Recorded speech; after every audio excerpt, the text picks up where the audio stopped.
పూరి జగన్నాథ్, విజయ్ సేతుపతి ఈ ఇద్దరు కాంబినేషన్‌లో వస్తున్న సినిమా 'స్లమ్ డాగ్'.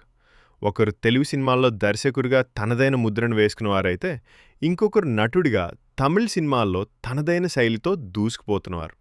ఈ ఇద్దరికీ కొన్ని పోలికలున్నాయి. అవేంటో చూద్దాం.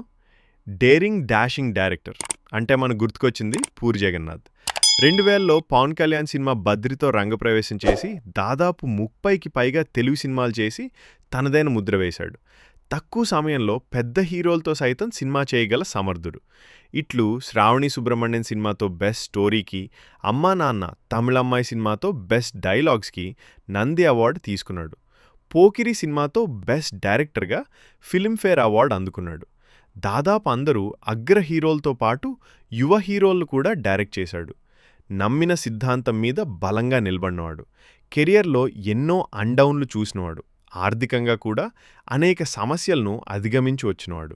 పూరి జగన్నాథ్కి సినిమా హిట్ అయితే ఎంత హైట్ వస్తుందో, ఫ్లాప్ అయితే అంత నైట్ వస్తుంది. లైగర్, డబుల్ స్మార్ట్ ఫ్లాపులతో ప్రస్తుతం కొంచెం వెనకబడున్నాడు. తమిళంలోని ఒక వర్స్టైల్ ఆర్టిస్ట్ విజయ్ సేతుపతి.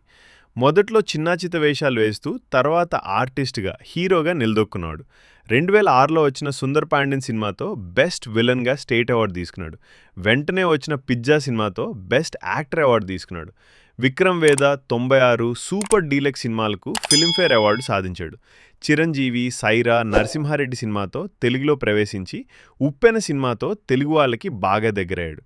వ్యక్తిగతంగా విజయ్ సేతుపతి కింద నుంచి పైకొచ్చిన వ్యక్తి. ఎన్నో కష్టాలు పడినాడు. ఇండస్ట్రీలో ఎన్నో ఆటుపోట్లు ఎదుర్కొన్నవాడు. పూరి జగన్నాథ్, విజయ్ సేతుపతి ఇద్దరు కింది స్థాయి నుంచి పైకొచ్చిన వాళ్లే. ఇప్పుడు ఆ ఇద్దరు కాంబినేషన్తో వస్తున్న సినిమా 'స్లమ్ డాగ్' 33.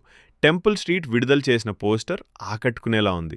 త్వరలోనే రాబోతున్న ఈ సినిమా పూరి జగన్నాథ్కు కంబ్యాక్ ఇవ్వాలని కోరుకుందాం. ఈ సినిమాతో ఇద్దరూ మంచి సక్సెస్ సాధించాలని ఆశిద్దాం.